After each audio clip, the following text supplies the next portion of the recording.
Hare Krishna. Hare Krishna. So we will welcome Her Grace Urmila Devi Dasi Mataji for today's second session of our seminar.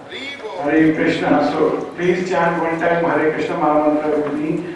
Hare Krishna, Hare Krishna, Krishna Krishna, Hare Hare, Hare Rama, Rama Rama, Hare Hare. Hare Krishna. So today's seminar, topic of the seminar is how to have a quality time in Krishna in a busy life. It's right there. Here, Hare Krishna. Can I find a time for a high quality relationship with Krishna in a distracted life filled with so much to do? Hare Krishna. Hare Krishna. Hare Krishna.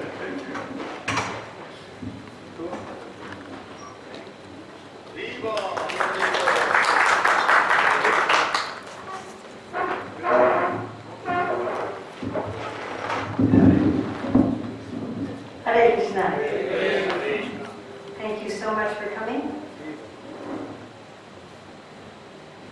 So, on Friday night, we talked about how we could have all the aspects of our life that energize us spiritually. We talked about how to see that everything is spiritual and that we are spiritual. And that seminar was mostly about our general life other than our sadhana. And tonight we're going to be looking specifically at our sadhana. So, most of us are very busy, we have a lot of things going on, we want to spend time directly with Krishna. Right? We talked about Friday night that we're doing everything for Krishna, but we want to spend time directly with Krishna. Just like you're working so hard for your family, but you also want to spend time with your family, yes? And many people in this part of the world, it's not like that. They're sending money to their family, and they never see their family. Isn't it? Once every few years, they go for a month. So that's not the kind of relationship that Krishna wants to have with us. That we're just doing things for Him, and every 4 years we see Him for 1 month. No.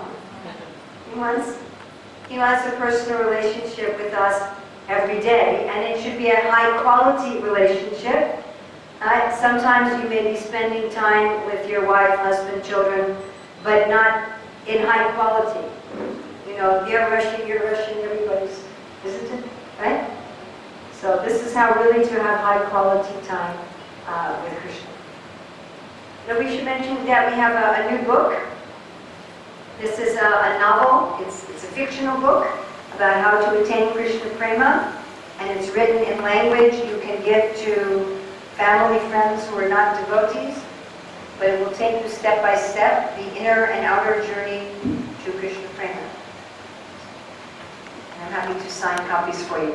All right, so the best way to have high quality time for Krishna in a busy life is something that nobody in this part of the world wants to hear. And that is, you wake up early in the morning. As soon as you come to the GCC country's finished. Huh? GCC country, the job is there. Ah, They have to wake up. I see, okay. 1 o'clock, 6:30 like that. Okay. So the best time for our spiritual life is early in the morning, because early in the morning, oh, look at this, fancy. But my arms are not as long as Krishna's. Thank you. Excellent. I have enough water for today and tomorrow. Good class. Thank you very much. Very, very nice. So the early morning is the best time because early in the morning the modes are in equilibrium and then the mode of goodness is dominant. So doing our spiritual life early in the morning, it's like driving someplace when there's no traffic. Very easy. course, we can do our spiritual life anytime, but early in the morning, everything is like clear. The difficulty is that we may stay up too late at night. It may be hard to get up early because we're going to bed late. Or we have to go to work very early in the morning. Right? If you have to leave for work 6 o'clock in the morning, 6:30, 7 o'clock, very difficult. And even for some of the ladies who do not work, often they're spending the morning cooking. Right? They want to give fresh, nice vegetarian prasadam for the husband and children. And so they're in the kitchen at 4 o'clock in the morning. They're cooking from 4 until 7. And then finally they can relax and start their sadhana at 8 or 9. Yes? And then the jobs may be very demanding. We may have to work very long hours. Right? We may be at jobs for a long time. And they may drain our energy. So in the morning we have no time, and in the evening we're exhausted. We come home in the evening and there's no energy left. And then when we are home, there's so many things. There's taking care of the house, all of the chores, taking care of the family, taking the children to this and that event, right? So many things. Always so many things to take care of, and we may feel like our life looks like this. Oh, that we're never going to get everything done. And then, if we do have some time where we can just sort of relax, then we may end up doing this.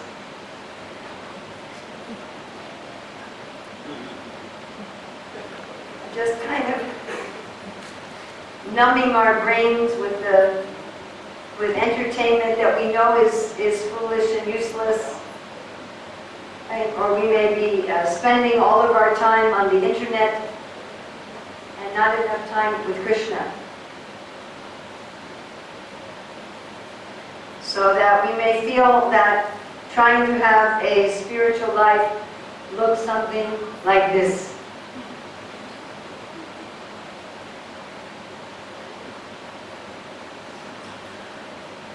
Okay, so we're going to look at some solutions, but first of all, we're going to look at changing our mentality.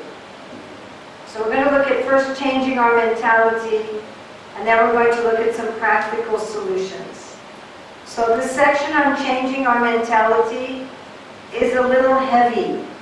It's kind of like heart surgery. So if you didn't want something heavy on a Sunday night, please pretend that you got a call from the Sultan and we won't criticize you.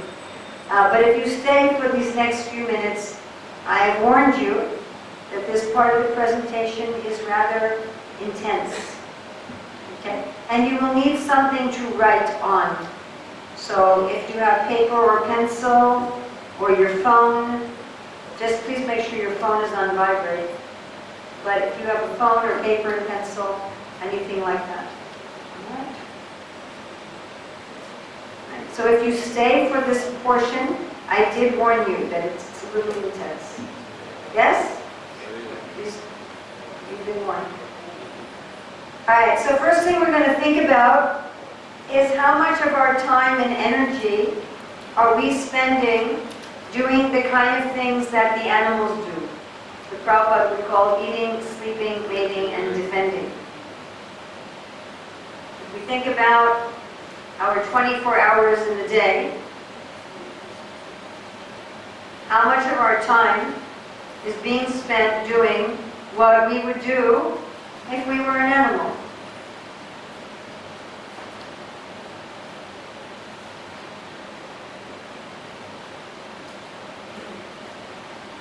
And asking ourselves, am I focused on all the other parts of my life and just trying to squeeze Krishna in here and there when I have time? Like this gentleman here, who says, what is the meaning of life but make it quick. I've got an important meeting in half an hour. So is it like that? Okay, Hare Krishna, Hare Krishna, I'm going to hurry up because I have so many other more important things to do. And in that case, it's like we have gained the world but lost our soul. Now this happens not only to householders who have their own homes or flats. It can even happen to devotees living in temple ashrams.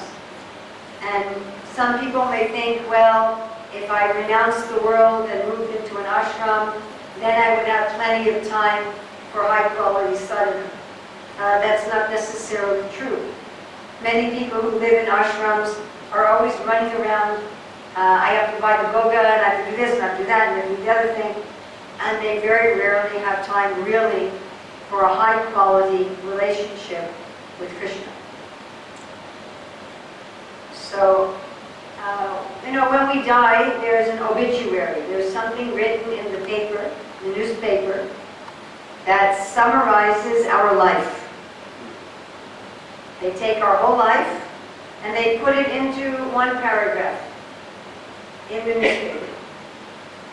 So for this first exercise, I'd like you to pretend if you were to die today, what would your friends write for the newspaper? So if you could please write down, take just a few minutes. If you were to die today, what would your friends write for the obituary, we call it, in the newspaper to describe your life?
Okay, now I'd like you to do this again, but this time, what would Krishna write? So if you were to die today, how would Krishna write your obituary?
So there was a nurse, we call a palliative care nurse. This is someone who takes care of people who are dying and there's no cure, just to make them comfortable at the end of life. So she wrote a book called The Top 5 Regrets of the Dying. So what do people, as they're dying, what regret do they have? What are they lamenting about?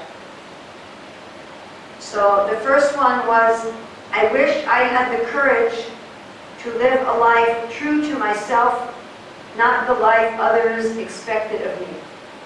So she said this was the most common regret, that people see that many of their dreams have not been fulfilled, that most people could see that even up to half of the things they had wanted in life, they never did.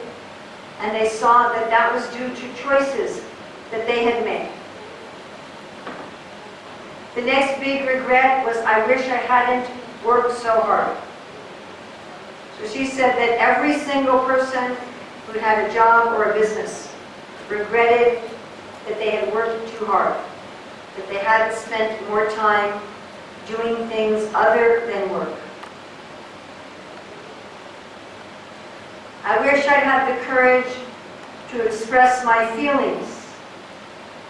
She said that most people realized that they had suppressed their feelings just to get along with others, and even had become sick because of not really being able to be who they really were. I wish I had kept up with my friends. So many people, when they're dying, they realize how important their friends and family and community are. I wish I had allowed myself to be happier. And last night we were having a meeting with the youth, and this topic came up about choosing to be happy. That many people at the end of life, they realize that happiness is a choice. And that many times they had denied themselves the kind of life they could have lived because they didn't allow themselves to let go of resentment and bitterness and anger and be happy. So I'd like you to now pretend that a doctor has told you you have 2 weeks left to live. So if you can please write down, are there any regrets about how you have spent your time or not spent your time? So please take a few minutes and write this down.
Okay, now we're going to look, now that we've examined our attitude and really become somewhat introspective, now we're going to look at some general and specific suggestions.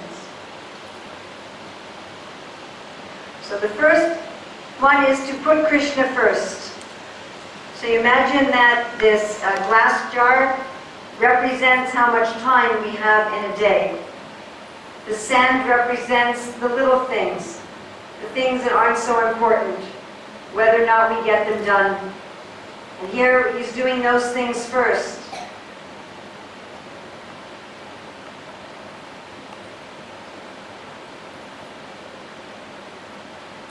Then we're taking the things that are a little bit more important, the things that have slight but manageable consequences if we don't do them, then we're going to do those things.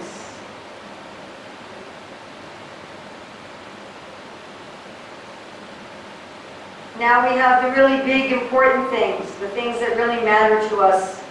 Now we're going to try to do all of those.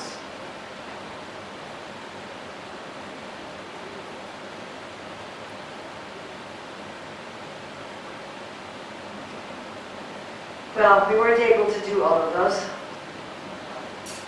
Didn't fit. Now we're going to try this again. Same glass. This time we're going to do the important things first. Then the moderately important things. And then all the little things.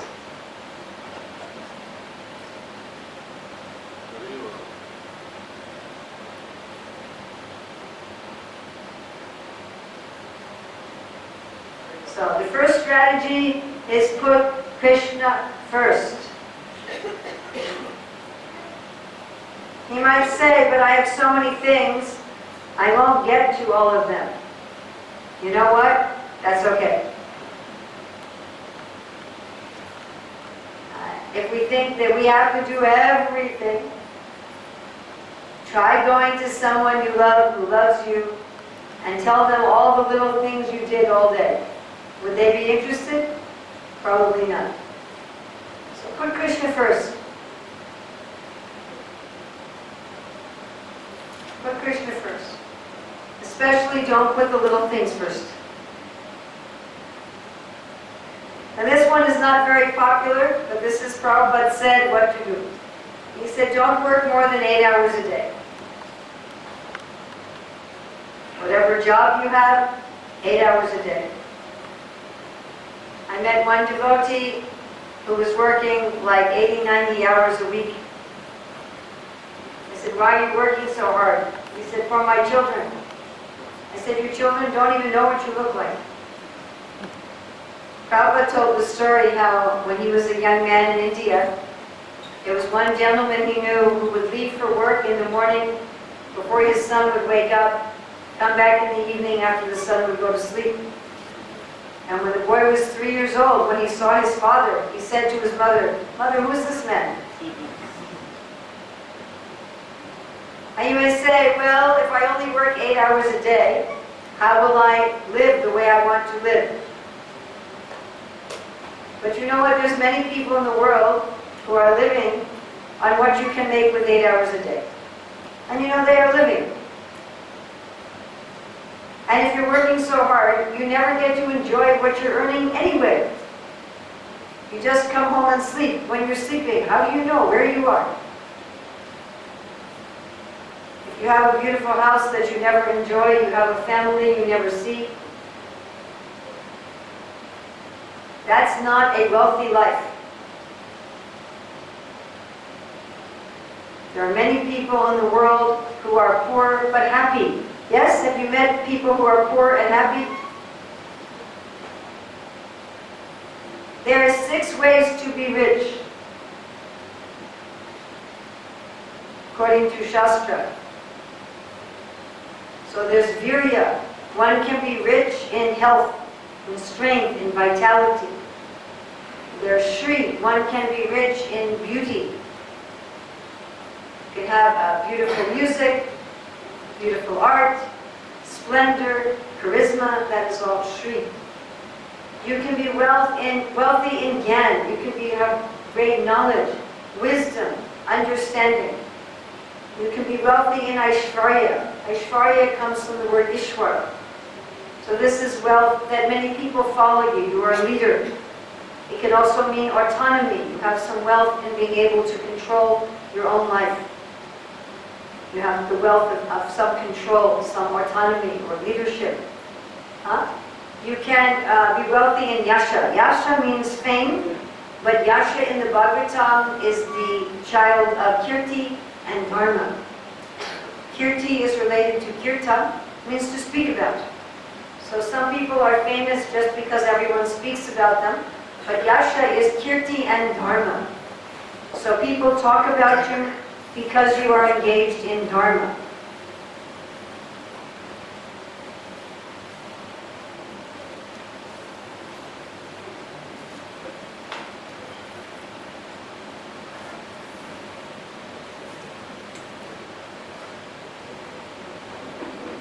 So this Yasha means that you are well known for being a good and righteous person. So this Yasha is the wealth of community and family, people who love you, people who are there for you, a whole support system. And then there is Vairagya.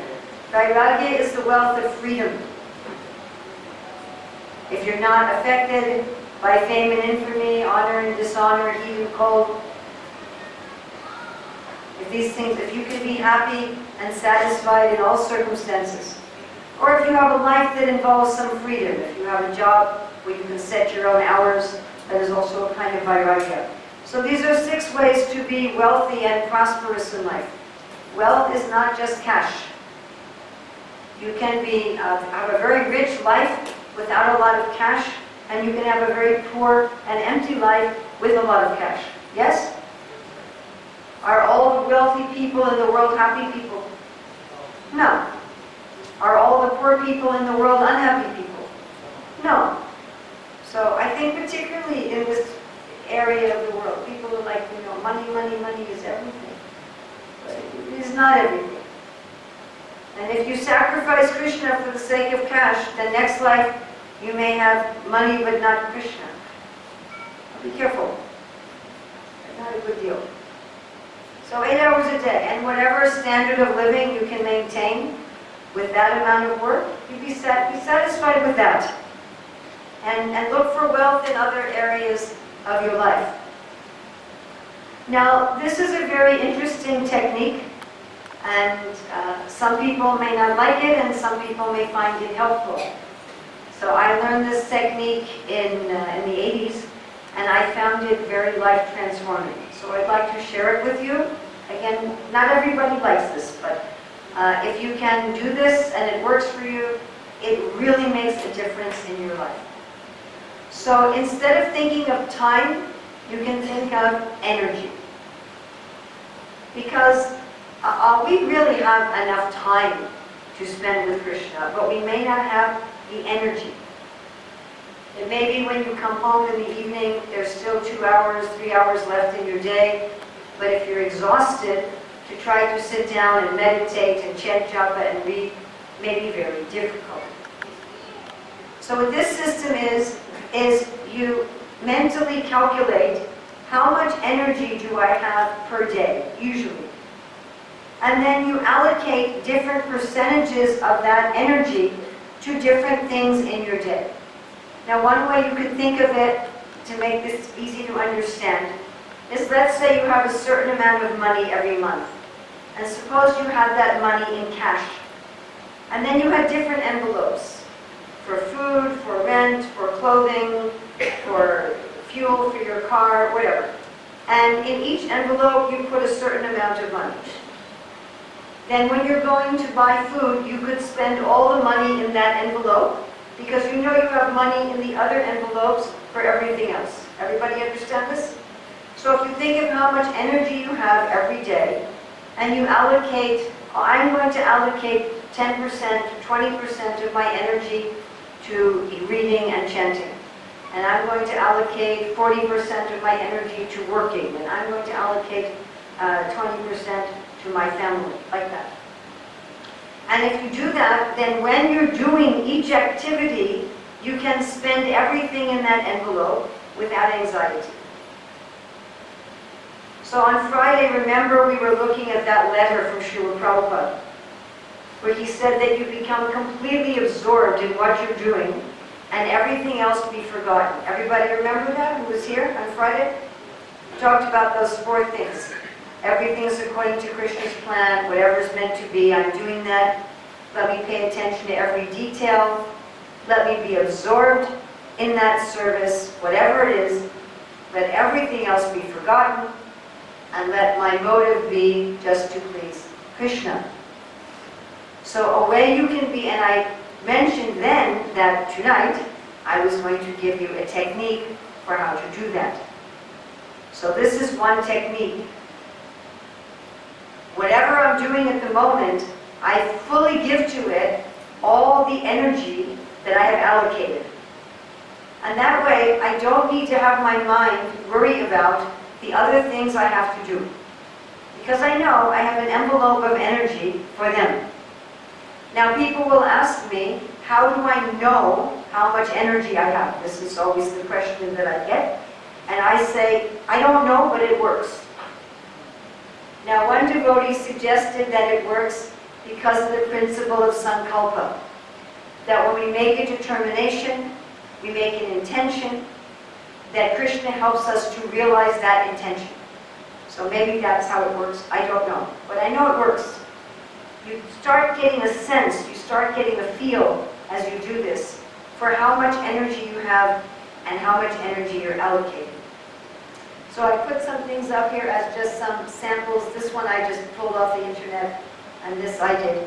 But just as some sample idea. Now, we could talk about a regular day, and then also on the weekends it would be a little different, right? The only time this doesn't work is if there's an emergency. So sometimes in an emergency, one's energy gets pulled out in a way one didn't intend, and for that reason it's very helpful to do our sadhana in the morning. So that way, if some crisis or emergency happens in the day, we already have our sadhana done. So I'd like you please just take a few minutes again and think about what percentage of your energy, not your time, what percentage of your daily energy would you like to allocate to the different parts of your life? You want to look at work, family, japa, shastra, worship, maybe shopping, cooking, whatever you have to do on a day. So we want to take a couple minutes, please, and please write down some idea of how you would like to allocate your daily energy.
The next thing we want to look at is many times people who are householders or living outside a temple try to do a temple sadhana program at home. You know, in most temples, Mangal Arati is at 4:30, and the program goes on till 8:30 or 9 or 9:30. But most people don't have 4 or 5 hours in the morning where they can do sadhana. So Srila Prabhupada said that when he was a householder, that he would split up his 16 rounds into 4, that he would chant 4 rounds before breakfast, 4 rounds before lunch, 4 rounds before an evening meal, and 4 rounds before going to bed. And he said, if you don't eat without chanting those 4 rounds, you will definitely get them done. So the point is not to do it this way or that way. The point is that don't just take a temple program and say, okay, I have to do a temple program at home. You can come up with a program for sadhana that fits with your home and your family and your needs. In fact, in general, you can be creative and you can be flexible. Srila Prabhupada sometimes talked about having a program in the morning with the family, sometimes a program in the evening. If you don't have time to sit down and read a book in the morning, you can get all of the Shastra on your phone, yes? Everybody has a phone. You can get whole Bhagavatam, Chaitanya Charitamrita, Krishna book, everything on your phone. And when you go for lunch, you can take out your phone and read one string or one verse on your phone. You can get audio books, you know, somebody reading Prabhupada's books. So on my phone, I have all of Prabhupada's books to read, and I can also hear all of Srila Prabhupada's books. So while you're going to work, you're in a car, you're in a bus, you can be listening to Bhagavatam, listening to Bhagavad Gita. I know one devotee who memorized the whole Chaitanya Charitamrita by listening to it on his car on the way going to and from work. I know another devotee who memorized the whole Bhagavad Gita, the purports, everything, by listening to Bhagavad Gita when she was on the university campus walking between classes over the 4 years. So you can have flexible and creative ways also to engage in your sadhana. It doesn't have to be exactly like what is done at a temple. And one should be careful about just copying somebody else's program.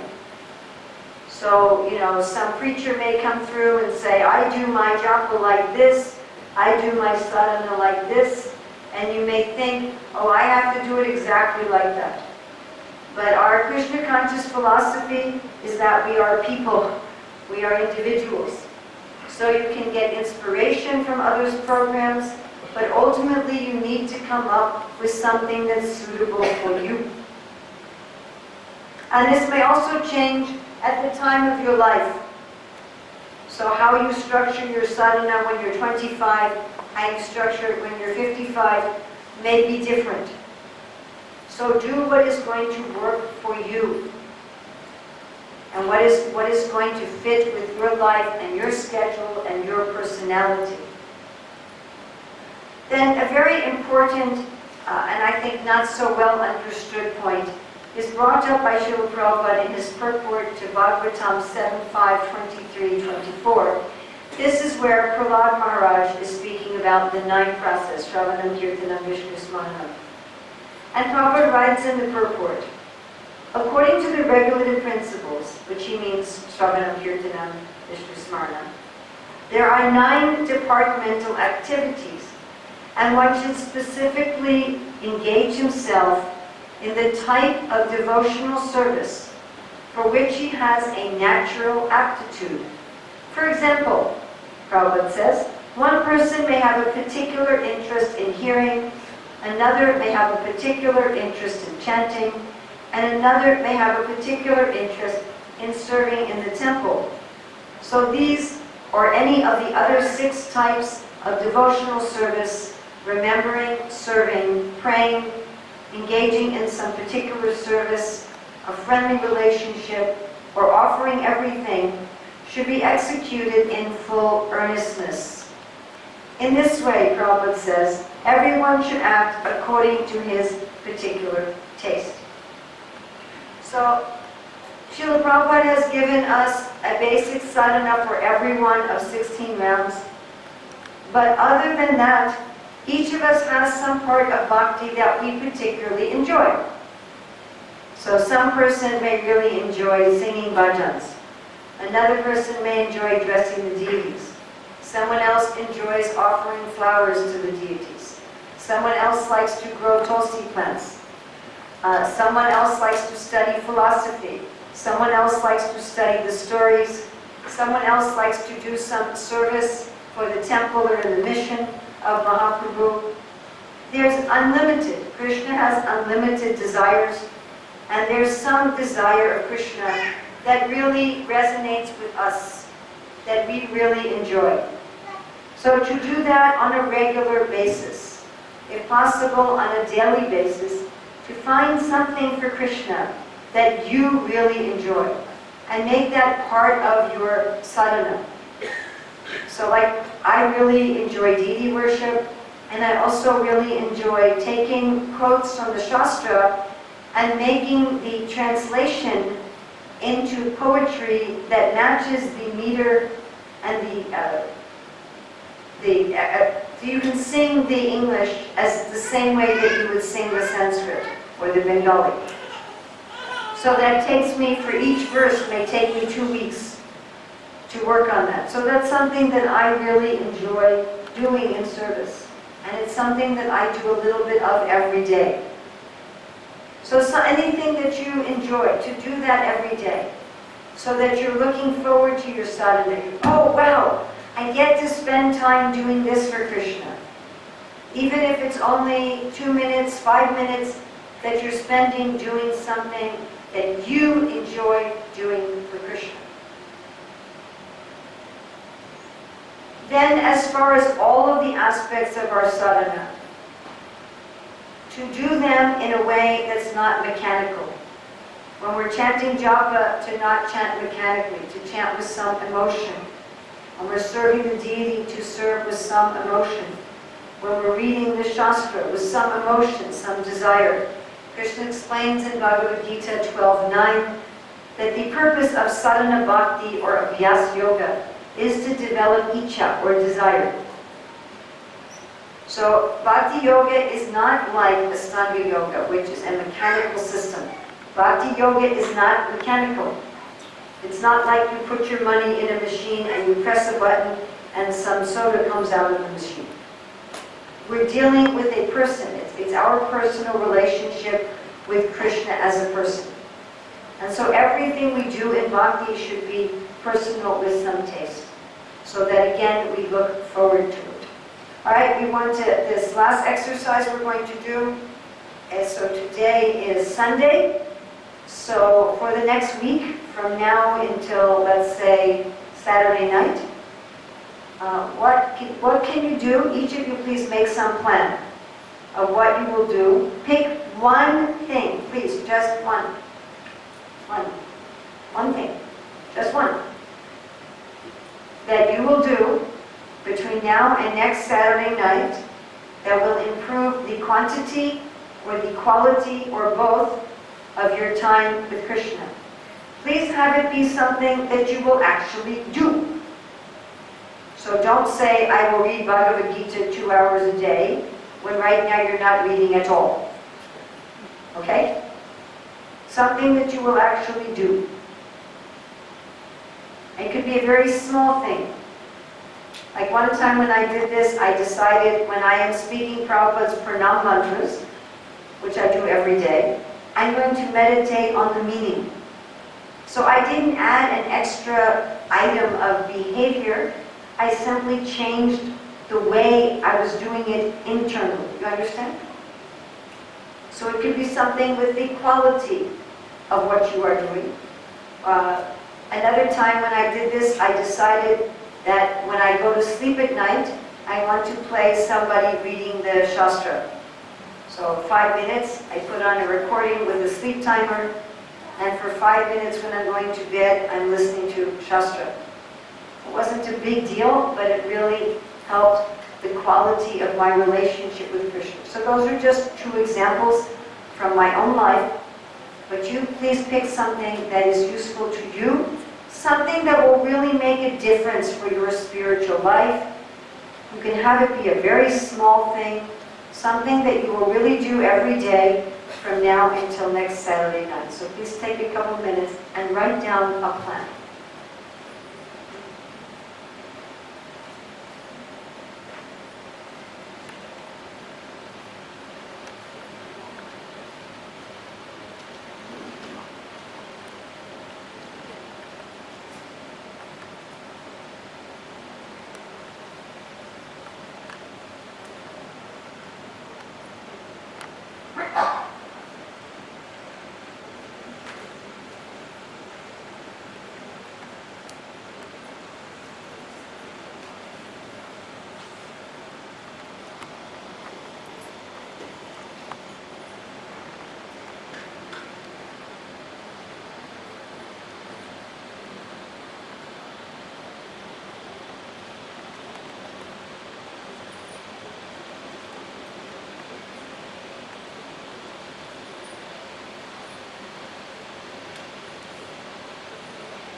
Thank you very much. So tomorrow night, Krishna willing, we're going to be, how can I think of Krishna throughout the day, throughout my life? So tonight's session focused primarily on our sadhana activities, and tomorrow we'll focus on how to see Krishna everywhere, not only in our sadhana, but in everything we do throughout the day. So thank you very much. Srila Prabhupada ki jai. If you didn't get a book on Friday and you want one, we have some left.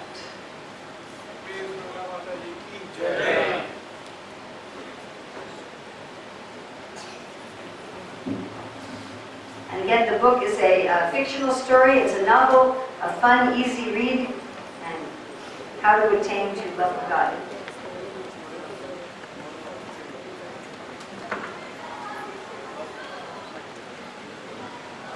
I'll come there.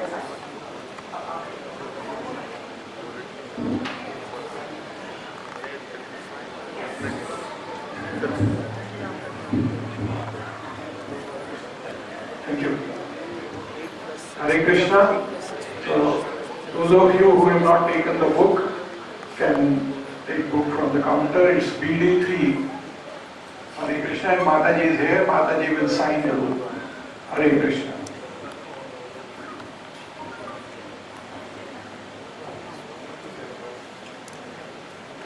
So tomorrow again we will have a final session.